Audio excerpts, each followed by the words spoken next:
Dr. Sarah Chen pressed her face against the thick glass window of Research Station Alpha 7, watching the endless white expanse of Europa's frozen surface. The ice moon of Jupiter had been humanity's most remote outpost for 3 years now, and Sarah had volunteered to spend 18 months studying the unique crystalline formations beneath the ice sheets. The storm had been raging for 6 days. Even through the station's advanced heating systems, Sarah could feel the bitter cold seeping through the walls. The temperature outside had dropped to minus 200 degrees Celsius, cold enough to freeze nitrogen solid. Her small team of 12 researchers had been trapped inside, unable to venture out for their daily ice core samples. "Sarah, you need to see this," called Marcus Rivera, the station's communications officer. His voice carried an urgency that made Sarah's stomach tighten. Marcus was usually calm even during the worst storms. She hurried to the communications bay where Marcus stood staring at multiple screens showing radar readings and thermal signatures. The displays painted an impossible picture across the white landscape outside. "What am I looking at?" Sarah asked, squinting at the swirling patterns on the monitors. 3 large heat signatures, moving together about 2 kilometers northeast of our position," Marcus explained, pointing to the bright red blobs on the thermal display. "They appeared suddenly during the storm. The readings show they're massive, maybe 20 meters long each, and they're generating significant body heat." Sarah frowned. "That's impossible. Nothing that large could survive on Europa's surface. The radiation alone would kill any Earth-based life form in minutes." "That's what I thought too," Marcus said, adjusting the radar sensitivity. "But look at their movement patterns. They're not random. They're deliberately moving toward our station, and they seem to be struggling against the storm." Dr. James Park, the team's xenobiologist, rushed into the communications bay after hearing their conversation. His eyes widened as he studied the readings. "These thermal signatures are unlike anything in our databases. The heat distribution suggests complex internal organs, possibly multiple hearts or heat-generating chambers." The 3 scientists watched in fascination and growing concern as the mysterious creatures continued their slow progress toward the research station. Every few minutes the signatures would stop moving, clustered together as if the beings were resting or communicating. Could they be some kind of Europa native life? Sarah wondered aloud. "We've always suspected there might be complex organisms in the subsurface ocean. But these are on the surface," James pointed out. "Nothing we know of could survive the radiation and cold up here." Marcus suddenly straightened, his face pale. "Sarah, I'm picking up something else. Very faint radio emissions coming from the same location as the heat signatures." "Radio emissions?" Sarah's heart began racing. "Are you saying these things are trying to communicate?" "It's possible. The signals are structured, not random static. There's definitely a pattern here." The storm outside began to weaken, and through the clearer air, Sarah could make out 3 dark shapes moving across the ice field. Even at this distance, their size was intimidating. They moved with a strange, flowing motion, sometimes appearing to glide above the surface rather than walk on it. "We need to make a decision," Sarah said, taking command of the situation. "If these are intelligent beings, they might need help. The storm has been brutal and they're clearly struggling." "Are you insane?" Dr. Lisa Wong, the station's safety officer, had joined them and overheard the conversation. "We don't know what they are or what they want. For all we know, they could be hostile."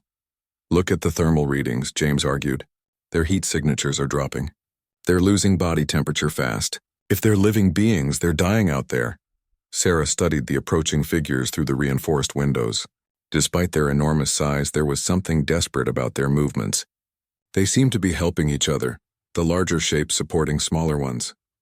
"Marcus, can you enhance the radio signals? If they're trying to communicate, we need to try to understand them." Marcus worked frantically at his equipment, filtering out the storm interference and boosting the weak signals. Gradually, a pattern emerged from the static. It wasn't random noise, it was clearly structured communication with repeated sequences that suggested language. "There," Marcus said excitedly. "Do you hear that? The same sequence keeps repeating every 30 seconds. Sarah listened to the alien sounds through the speakers.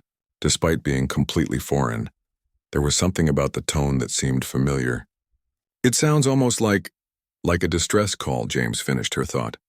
"In every species we know, distress vocalizations have similar acoustic properties. Falling tones, repetitive patterns, urgency in the rhythm. The creatures were now close enough that the station's external cameras could capture clear images.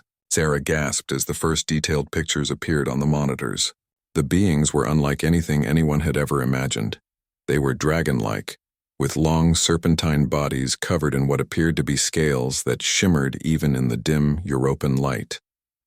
Their wings were folded tightly against their bodies, and they moved on 4 powerful legs that seemed perfectly adapted for ice travel. Most remarkably, their eyes glowed with an inner light that was clearly visible even through the storm. "My God," whispered James. "They're beautiful." The largest of the 3 creatures was clearly protecting the other 2, which appeared smaller and moved with less coordination. As Sarah watched, the largest being stumbled and nearly fell, catching itself with obvious effort. They're a family, Sarah realized suddenly. 2 adults and a juvenile. The parents are protecting their child. The revelation changed everything. These weren't monsters or invaders, they were a family in desperate need of help. The repeated radio signals weren't threats. They were cries for assistance from beings who had somehow detected the human research station and were hoping for rescue. "We have to help them," Sarah declared, her voice firm with conviction. "I don't care how dangerous it might be. If we were dying in a storm on an alien world, I'd hope someone would do the same for us." Lisa shook her head vigorously. "The protocols are clear, Sarah. We can't allow unknown alien life forms near the station. The contamination risks alone—" "Look at them," Sarah interrupted, pointing to the monitors. "They're dying out there. The juvenile can barely move. How can we call ourselves explorers and scientists if we turn our backs on beings who need our help?" The debate was interrupted by an alarm from the communications equipment. Marcus studied his readings with growing excitement. "Sarah, you need to hear this. The signals are changing. They're not just distress calls anymore." He played the new audio through the speakers. The sounds were different now, more complex with varying tones and what seemed like multiple voices. Even without understanding the language, the emotional content was unmistakable. "They're trying to talk to us," Sarah breathed. "They know we're here and they're trying to communicate." Outside, the 3 dragon-like beings had stopped just beyond the station's perimeter. The largest one was looking directly at the main building, its glowing eyes seeming to peer right through the walls. Somehow, Sarah felt certain it was looking at her. Sarah made the decision that would change humanity's future forever. Against all protocols and despite Lisa's continued protests, she activated the station's emergency shelter protocols. The large cargo bay doors began to slowly open, creating a protected space where the alien family could escape the deadly storm. "You're risking all our lives," Lisa warned, but her voice had lost its edge. Even she could see the smaller creature was barely moving now, supported between its parents as they approached the station. "Marcus, keep recording everything," Sarah ordered. "If this goes wrong, at least Earth will know what happened. And keep trying to communicate. Use simple mathematical sequences, prime numbers, anything that might show intelligence." The first dragon to enter the cargo bay was the largest, clearly the father. Up close, his massive size was breathtaking. Standing nearly 8 meters tall and over 20 meters long, his scales were a deep blue-black that seemed to absorb light. But what struck Sarah most was his obvious exhaustion. Ice crystals covered his scales and his breathing was labored. The dragon's glowing amber eyes swept the cargo bay carefully before he let out a low, rumbling call. Only then did the other 2 enter. The mother was slightly smaller but equally magnificent. Her scales a lighter silver blue. Between them they supported a young dragon barely half their size, whose scales were a brilliant copper color that flickered with inner fire. "Look at their feet," James whispered in amazement. "They have some kind of natural heating system. The ice is melting wherever they step." Indeed, the dragon's feet were generating enough heat to create small pools of water on the cargo bay floor. But even this remarkable adaptation wasn't enough to protect them from Europa's extreme cold. All 3 creatures were clearly suffering from hypothermia. Sarah watched through the observation window as the dragon family huddled together in the center of the cargo bay. The parents wrapped their wings around their child, creating a protective cocoon. The sight was so familiar, so essentially maternal and paternal, that Sarah felt tears in her eyes. "They're just like us," she murmured. "Parents protecting their child." Marcus suddenly looked up from his communications equipment, his face bright with excitement. "Sarah, I'm getting structured responses to our mathematical sequences. They're not just intelligent, they're trying to teach us their language." On the speakers, the dragon's vocalizations had become more organized. After each human mathematical sequence, there came a response that clearly built upon the previous exchange. The aliens were demonstrating mathematical concepts, then adding new elements that seemed to be words or concepts from their own language. Dr. Park was frantically taking notes, trying to map the emerging communication patterns. This is incredible. They're not just responding, they're actively trying to establish a translation protocol. Look, they just repeated our sequence for the number 5, but added their own sound that must mean 5 in their language. As the hours passed, a basic communication system began to emerge. The dragons had names for themselves. The fathers' name sounded like Therion, the mother, Lyrali, and their child Pyrion. They came from a place they called Draconis, and they had been traveling through space when their ship was damaged. Their ship? Sarah asked. Marcus, scan the area where we first detected them. If they have a spacecraft, we need to know about it. The radar sweep revealed the truth. Hidden in a deep ice crevasse 2 kilometers from the station was a structure unlike anything human technology had produced. It was enormous, at least 100 meters long, with smooth curves and an almost organic appearance. It's not just damaged, Marcus reported grimly. From these readings, it looks like it crashed, hard. Through their growing communication system, the dragons managed to convey their story. They were refugees from a great war that had destroyed their homeworld. Their species, which they called the Draconis, had been space travelers for thousands of years. Therion's family was part of a larger group that had escaped when their planet was devastated by an enemy they called the Devourers. Their ship had been damaged during the escape, and they had crash-landed on Europa while trying to reach a safe harbor. The storm had caught them outside their wrecked vessel while they were trying to repair their communication systems to call for help. How many others are there? Sarah asked through the translation system they had developed. The answer chilled her. Therion indicated that there were 12 other Draconis in the crashed ship, but many were injured. Worse, their ship's life support systems were failing. Without help, all of the survivors would die within days. We have to do something, Sarah declared. We can't let a family of refugees die when we have the power to help them. Lisa shook her head. Even if we wanted to help, what could we do? Our station isn't equipped for a large-scale rescue operation. We barely have enough supplies to keep ourselves alive until the next supply ship arrives.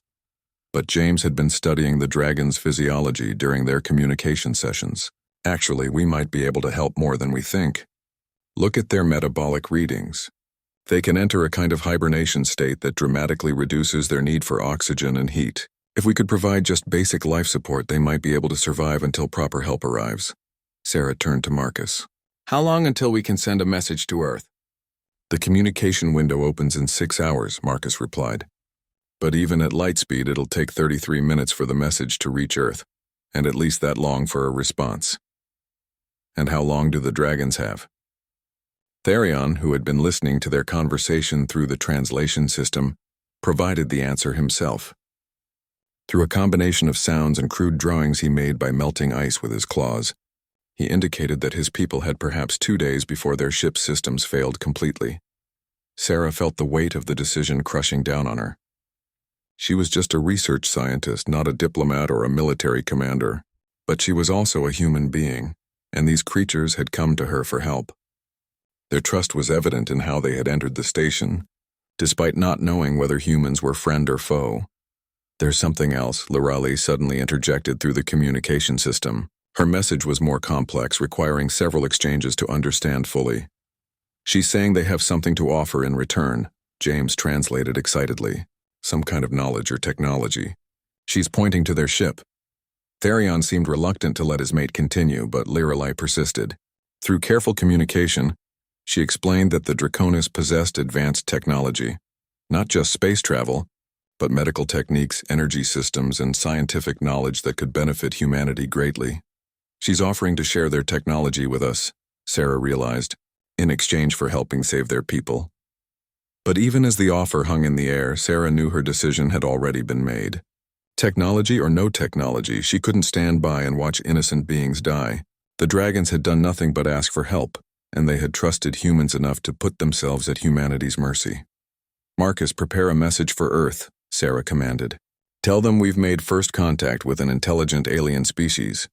Tell them we need immediate authorization to begin a rescue operation. And if Earth says no? Lisa asked quietly. Sarah looked through the observation window at the dragon family. Young Pyrian had finally stopped shivering, warmed by his parents' protective embrace.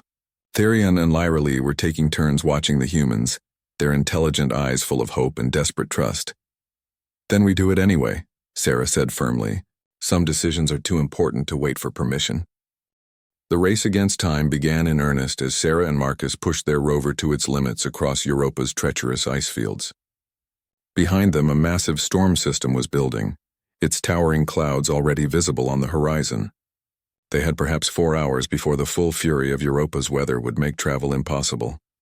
The rover's running hot, Marcus reported, watching the engine temperature gauges climb into the red zone. We're pushing it beyond safe parameters. Then we push harder, Sarah replied grimly. Those dragons don't have time for us to play it safe. At Research Station Alpha 7, the situation was becoming desperate. Dr. Park's thermal readings from the crashed Draconis ship showed multiple system failures accelerating. The alien vessel's power core was failing faster than Therion had estimated. At this rate, they have 12 hours at most, James reported to Therion through their communication system. The great dragon's response was immediate and heartbreaking. He wanted to return to his ship to be with his dying people, even if it meant leaving his family behind in the station's safety. No, Lisa said firmly through the translator. We're going to save all of you. Sarah and Marcus will be back soon with equipment. But Therion's next communication revealed an even more urgent problem.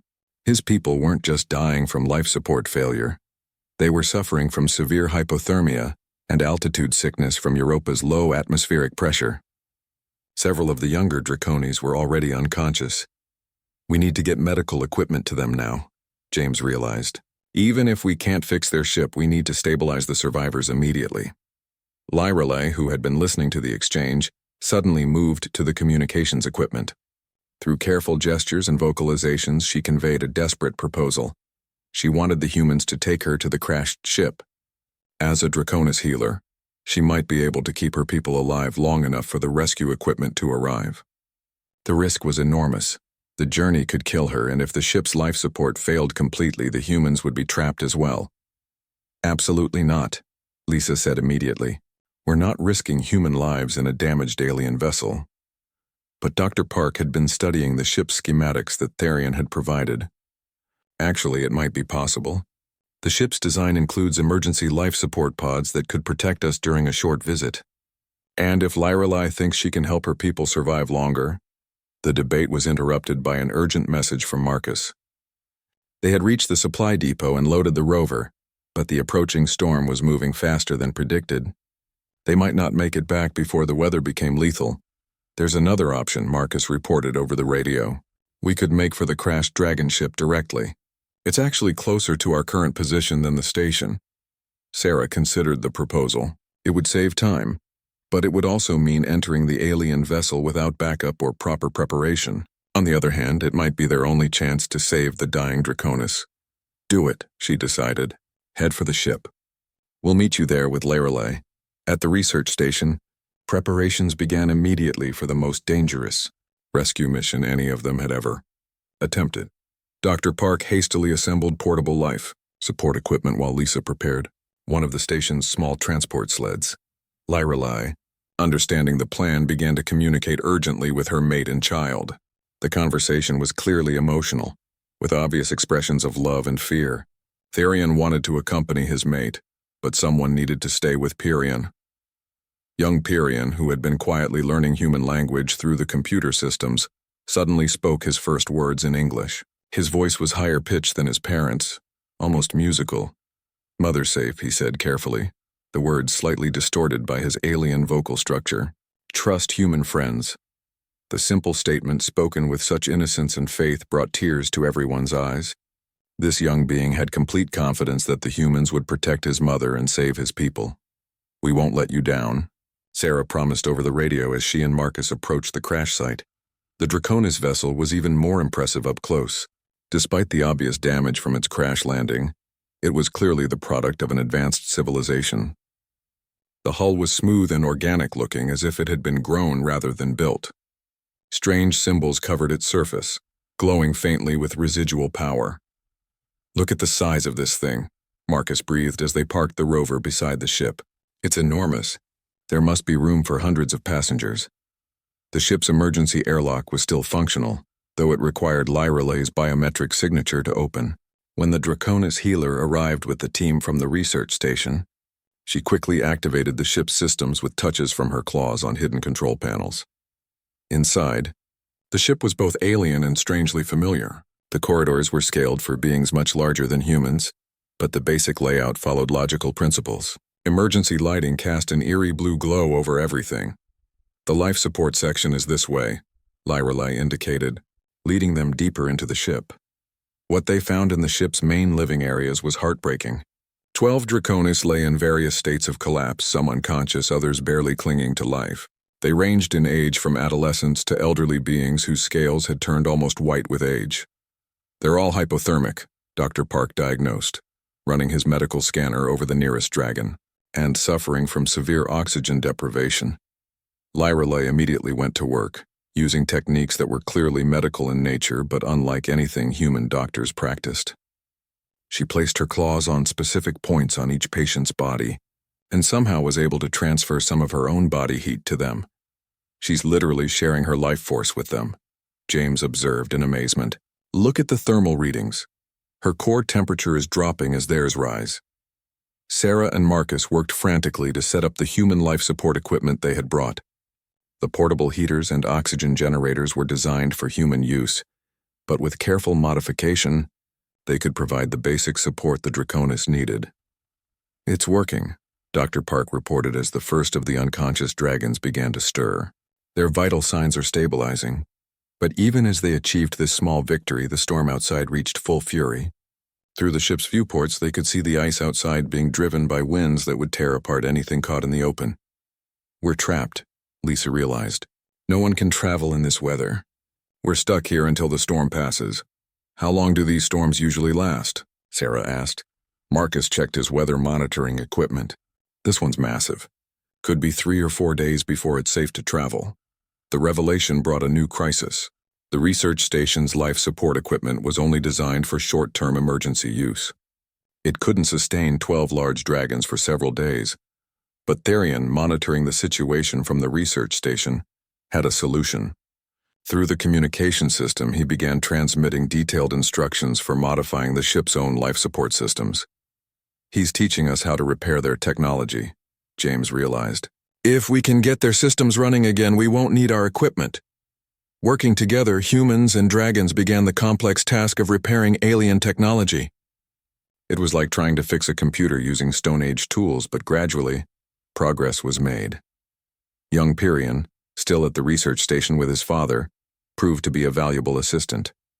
His quick mind had absorbed an incredible amount of human knowledge, and he was able to translate between human technical concepts and Draconis engineering principles. "Smart child," Pyrion said proudly when he successfully helped the repair teams bypass a damaged power coupling. As the storm raged outside, an extraordinary thing happened. Humans and dragons worked side by side, sharing knowledge and solving problems together. Language barriers gradually broke down as both species learned to communicate through mathematics, engineering diagrams, and simple gestures. Dr. Elena Vasquez, one of the unconscious dragons, was the first to recover fully. She was clearly a scientist or engineer, and her excitement at meeting humans was infectious. Through Lyralay's translation, she expressed amazement at human ingenuity and resourcefulness. "She says she's never seen beings adapt so quickly to alien technology," Lyralay translated. "She wants to know if all humans are this clever." "Tell her she hasn't seen anything yet," Sarah replied with a smile. As the repairs progressed, the ship's systems gradually came back online. Heat began flowing through the corridors and the air became breathable again. The Draconis passengers stirred and awakened, their health improving rapidly in the restored environment. But the real breakthrough came when Dr. Vasquez activated what appeared to be a communication system. Suddenly the ship was filled with voices. Other Draconis ships scattered across space calling out in the darkness. "There are others," Lyralay translated excitedly. "Other survivors from our world. They're looking for us." The storm that had trapped them was about to become humanity's salvation. While they worked to save one family of refugees, they had unknowingly made contact with an entire civilization of potential allies against the approaching threat of the Devourers. The communication breakthrough changed everything. As Dr. Vasquez worked the ship's restored systems, signals began pouring in from across the galaxy. There weren't just a few scattered survivors. There was an entire network of Draconis refugee fleets hidden throughout space, all searching for their lost people. 17 different fleets, Lorelei translated the incoming messages with growing excitement. Over 50,000 survivors total. They've been looking for us for months, but the news wasn't entirely good. Through the communication, Sarah learned the true scope of the Devourer threat. The enemy force was vast beyond imagination, consuming entire star systems as it moved toward the galactic core where Earth's solar system lay. The Devourers aren't just attacking random worlds, Dr. Vasquez explained through the translation system. They're following a specific pattern, targeting systems with high concentrations of intelligent life. Earth's solar system is directly in their path. Marcus monitoring Earth's communication frequencies brought more troubling news. The military response team from Earth has been delayed. Some kind of political crisis. The earliest they can arrive is 3 months from now. 3 months, Sarah repeated bitterly. By then, the Draconis fleets could have moved on, and we'll have lost our chance to form an alliance. The storm outside continued to rage, but inside the ship, an extraordinary meeting was taking place. Representatives from several Draconis fleets had established communication links, creating what amounted to humanity's first interstellar diplomatic conference.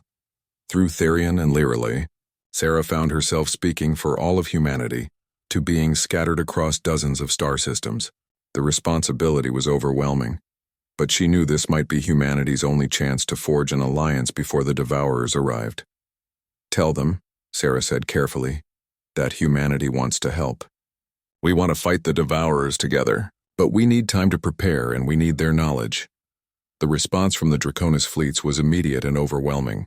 They had been fighting the Devourers alone for generations, watching world after world fall to the consuming darkness. The prospect of finding new allies filled them with hope they hadn't felt in decades. Elder Kronos, leader of the largest Draconis fleet, spoke directly to Sarah through the communication link. His voice carried the weight of centuries, and his words were translated with careful precision.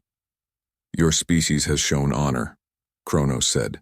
In our darkest hour, when we were lost and dying, humans offered shelter without asking for reward. This is the mark of a people worth saving.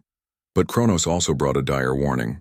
Draconis long-range sensors had detected the Devourer advance force, moving faster than previously estimated. Instead of 50 years, Earth might have as little as 25 years before the enemy arrived. That changes everything, Dr. Park realized. 25 years is barely enough time to build a planetary defense system, let alone prepare for interstellar war. The Draconis offered immediate assistance. Their fleets possessed advanced manufacturing capabilities, weapons technology, and most importantly, detailed knowledge of Devourer tactics and weaknesses. But they needed a safe harbor, a world where they could establish a permanent base of operations. Earth, Sarah said without hesitation. They can come to Earth. Humanity will give them sanctuary. The offer sparked intense debate among the Draconis fleet commanders.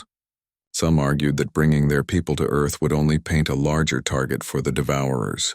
Others insisted that Earth's location made it the perfect staging ground for a defensive strategy.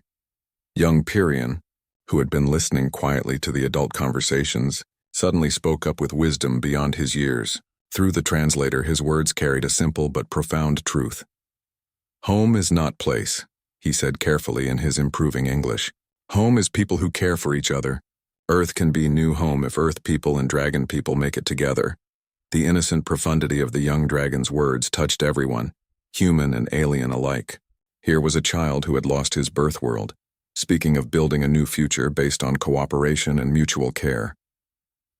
Elder Kronos was moved by Pyrion's words. The young one speaks truth that we elders sometimes forget. Very well. If Earth will have us, we will come. But we come not as refugees seeking charity, but as allies offering everything we have to the common defense. As the storm began to weaken, Sarah realized they needed to make immediate contact with Earth's leaders.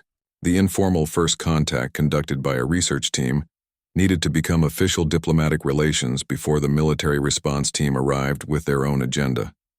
Marcus, can you establish a direct link to the United Earth Council? It'll take some doing, but yes.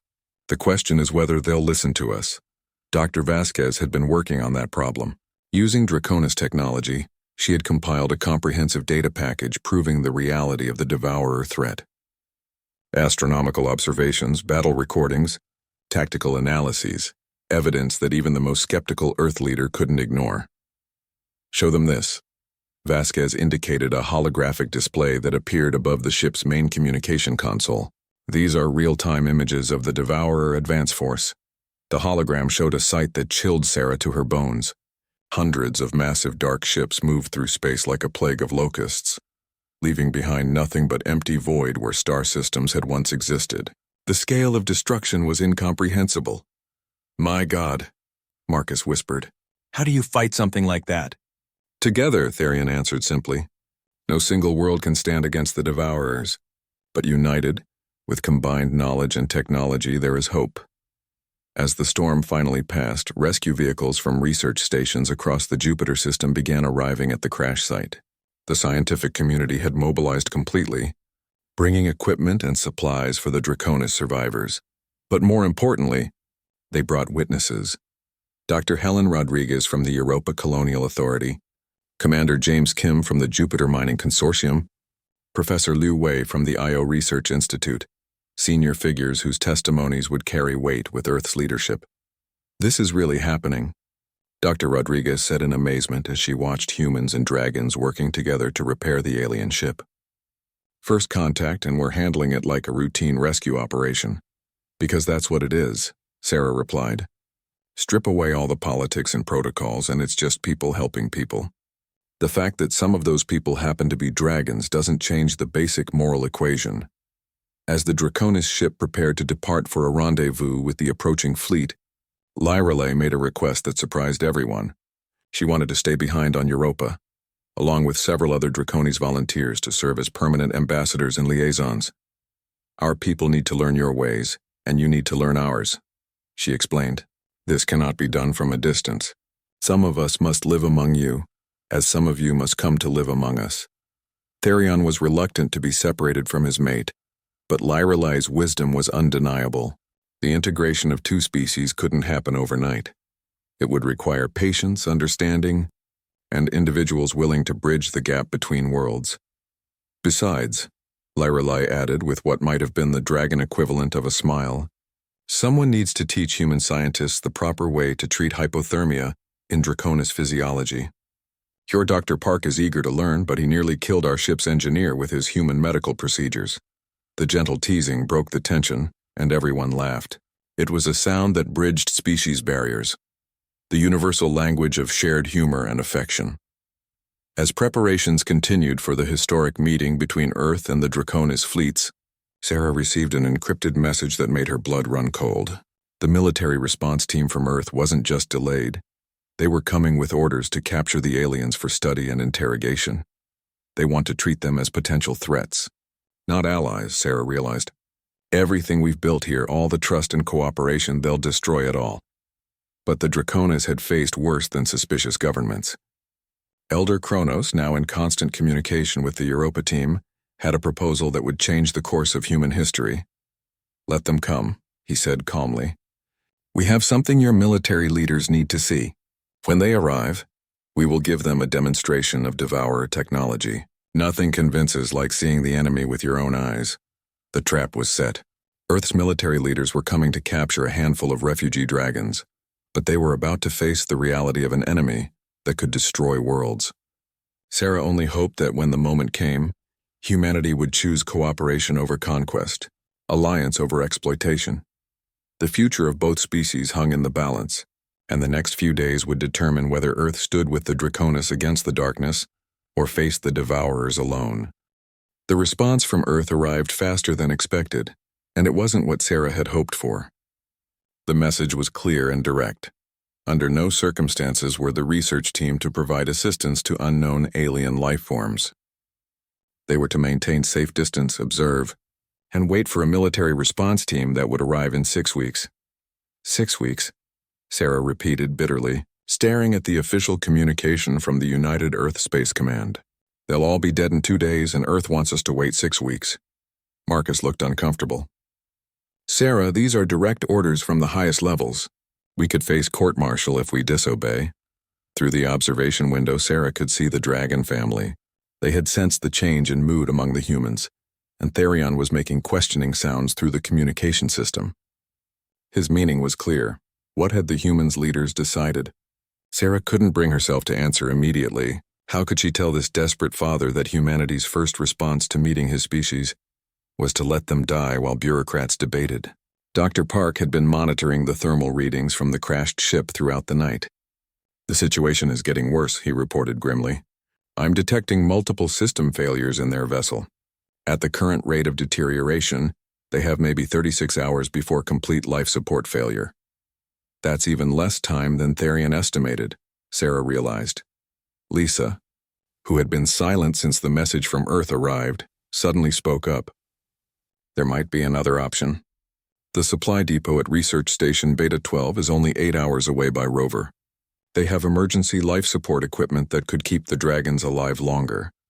Beta 12 was abandoned 6 months ago, Marcus pointed out. The station is powered down. But the depot is automated, Lisa continued. It would still have emergency supplies. Medical equipment, portable heaters, oxygen generators. If we could get that equipment to the dragon ship. James was already pulling up schematics on his computer. It could work. We'd need to modify the equipment for their physiology. But the basic life support principles should be the same. Different atmospheric needs, but we could adapt. Sarah felt a spark of hope. How long would it take to get there and back? In good weather, 16 hours round trip, Lisa calculated. But we'd need to leave immediately before another storm hits. I'll go, Sarah decided instantly. No, Marcus said firmly. I'm the best rover pilot we have. If anyone's going to make that trip, it should be me. We'll both go, Sarah compromised.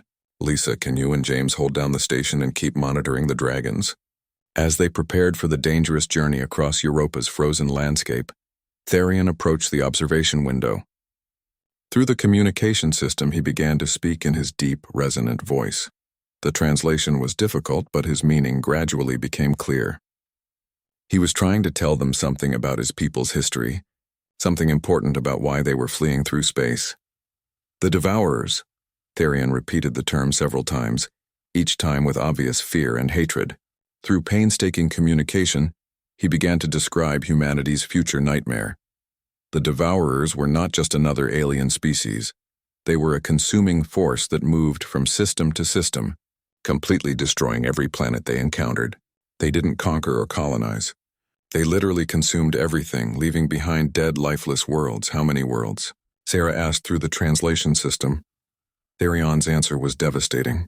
In their language, he spoke of numbers that translated to hundreds of star systems, thousands of planets, billions of lives consumed. The Draconis had been fighting the Devourers for generations, trying to slow their advance and save as many worlds as possible. And now they're heading toward this part of the galaxy. James translated with growing horror. Therion is saying the Devourers are maybe 50 years away from reaching Earth's solar system. The revelation changed everything. This wasn't just about saving one family of refugees. It was about humanity's survival. The Draconis possessed knowledge of the Devourers, strategies for fighting them, technology that could make the difference between survival and extinction. We have to save them, Sarah said with new determination, not just because it's the right thing to do, but because humanity needs them. As Sarah and Marcus prepared to leave for the supply depot, Lyrelei approached the communication system. Her message was for Sarah specifically, and it took several minutes to translate properly. She was thanking Sarah for showing kindness to strangers. In Draconis culture, the act of providing shelter to those in need was considered the highest form of honor. By opening their station to the dragon family, the humans had proven themselves worthy of trust and friendship. But Lyrelei's next message was even more important. She wanted to give Sarah something that would prove the Draconis' good intentions to Earth's leaders. Moving carefully to avoid startling the humans, she approached one of her scales and, with obvious pain, removed it from her hide. The scale was beautiful, about the size of a dinner plate, with an inner light that pulsed like a heartbeat. But as James examined it with the station's equipment, he discovered it was much more than ornamental. "This isn't just a scale," he breathed in amazement. "It's some kind of biological computer. The crystalline structure is storing massive amounts of information." The scale contained the complete database of Draconis knowledge about the Devourers, their tactics, their weaknesses, the methods the Draconis had developed to fight them. It was a gift beyond price, freely given to a species they had just met. "She's giving us the information we need to defend ourselves," Sarah realized. "Even before we've saved her people, she's already trying to help us." The gesture convinced even Lisa that they were doing the right thing. As Sarah and Marcus departed in the rover for the dangerous journey to the supply depot, the remaining team members worked frantically to prepare for the rescue operation. James began adapting the Dragon family's ship schematics, which Therion had provided to human rescue equipment. The Draconis vessel was far more advanced than anything humanity had built, but the basic principles of life support were universal. Meanwhile, Lisa opened communication channels with several other research stations in the Jupiter system. Without directly disobeying orders, she began requesting routine supply transfers of equipment that would be needed for the rescue. The other station commanders, all experienced scientists themselves, quickly realized what was really happening. Word of the first contact had spread through informal channels, and the scientific community was united in their desire to help. "Research Station Gamma 3 is sending additional power cells," Lisa reported. "Delta Station has medical supplies. Even the mining operation on Io is contributing atmospheric processors." As the rescue supplies began converging on Europa, Sarah and Marcus raced across the frozen landscape toward the supply depot. The journey was treacherous, with hidden crevasses and unstable ice formations that could swallow their rover without warning. "You know we're probably going to face serious consequences for this," Marcus said as he navigated around a particularly deep crack in the ice. "Probably," Sarah agreed. "But 50 years from now, when the Devourers arrive at Earth, do you think anyone will care about whether we followed proper first contact protocols?" Marcus smiled grimly. "Good point. Besides, I've always wanted to be part of something historic. First contact with an alien species definitely qualifies." Behind them, at Research Station Alpha 7, young Pyrion was growing stronger under the care of his parents and the warmth of human shelter. He had begun to explore the cargo bay, his natural curiosity overcoming his fear. Dr. Park watched in fascination as the young dragon examined human equipment with obvious intelligence. When Pyrion discovered a tablet computer, he quickly figured out how to manipulate the touchscreen, his claws precisely controlled despite their size. "He's learning our technology," James reported to the others. "Look at this. He's figured out how to access our educational databases. He's literally teaching himself human language and science." The sight of the young alien studying human knowledge with such enthusiasm filled everyone with hope. This was what first contact should be. Not fear and suspicion, but curiosity and mutual learning. As Sarah and Marcus finally reached the supply depot, they found more than they had hoped for. The automated systems had maintained a full complement of emergency equipment, and several other research teams had already sent additional supplies. "We can do this," Sarah said as they loaded the rover with life support equipment. "We can actually save them." But as they began the return journey, Marcus received an urgent message from the station. A new storm was approaching Europa, and if it hit before they returned, both the rescue mission and the Dragon family would be doomed. 3 days later, the Earth military fleet arrived at Europa with enough firepower to level a small city. Admiral Catherine Reynolds commanded the expedition from the flagship UES Defiant, and her intentions were clear from her first transmission to Research Station Alpha 7. "Dr. Chen, you are under arrest for violation of first contact protocols. You will surrender the alien specimens for immediate transport to Earth." "Specimens," Sarah repeated with disgust, speaking into her communicator. "Admiral, these beings have names, families, and an entire civilization. They're not lab rats." But Reynolds wasn't interested in debate. Within hours, the station was surrounded by military personnel in full combat armor. The Admiral herself strode into the cargo bay where Therion, Lyrelay, and young Pyrion waited with calm dignity. "So these are the dragons," Reynolds said. studying them like a scientist examining insects. Impressive size. I can see why Earth Command wants them contained and studied. Therion understood enough English by now to comprehend the insult. His response was measured but firm, translated by Lyrelay for the Admiral's benefit. He says that his people have been studying the stars since before humans discovered fire. Lyrelay translated. He wonders what Earth's warriors think they can learn from caging teachers. They can speak, Reynolds noted with interest. That will make interrogation easier. Interrogation? Dr. Park stepped forward angrily. Admiral, these beings came to us for help. They've shared technology and knowledge freely. They're trying to warn us about a threat that could destroy Earth. Reynolds dismissed the concern with a wave. Every alien contact in history has claimed to bring warnings about some imaginary threat. It's a classic manipulation tactic designed to make us dependent on their protection. Sarah realized that reasoning with the Admiral was hopeless. Reynolds had made up her mind before arriving, and no amount of evidence would change her military mindset. But the Draconis had anticipated this reaction. Elder Kronos had positioned his personal ship just beyond Jupiter's gravitational field, close enough to monitor events but far enough to avoid immediate detection by Earth's military sensors. At a prearranged signal from Therion, the Elder Dragon put their plan into motion. Admiral, Marcus called from the communications station, I'm detecting a massive energy signature approaching from the outer system. It's huge, bigger than anything in our fleet. Through the station's viewports, a sight appeared that defied imagination. The Draconis flagship was a kilometer-long masterpiece of organic engineering, its hull flowing like liquid metal, its surfaces covered with the same bioluminescent patterns that decorated the dragons themselves. By all the gods, one of Reynolds' officers whispered, that's impossible. Our sensors say it's alive. Elder Kronos' voice filled the station as his ship's communication systems interfaced with human technology. The translation was perfect now. The Draconis had learned Earth's languages completely during their brief contact. Admiral Reynolds, Kronos said, his ancient voice carrying the weight of centuries. I bring greetings from the Draconis Confederation. We come seeking alliance against a common enemy. Reynolds struggled to maintain her composure in the face of technology that made Earth's greatest achievements look primitive. Unknown vessel, you are in violation of Earth territorial space. Withdraw immediately or face the consequences. Kronos' response was to activate his ship's holographic projectors.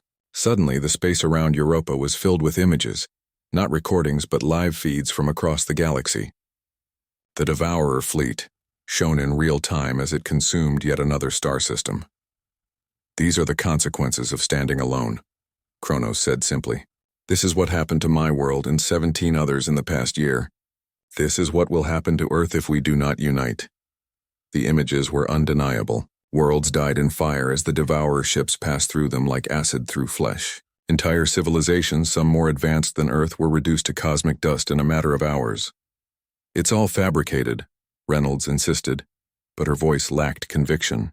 The scope and detail of the destruction was beyond any special effects technology Earth possessed. Young Pyrrhion, who had been silent throughout the confrontation, suddenly spoke up in clear English. His childish voice carried a pain that touched everyone who heard it. Not fabricated, real. I watched my home burn. I watched friends die. Mama and Papa saved me, but couldn't save others. The simple, heartbreaking testimony from a child cut through military skepticism more effectively than any technical demonstration.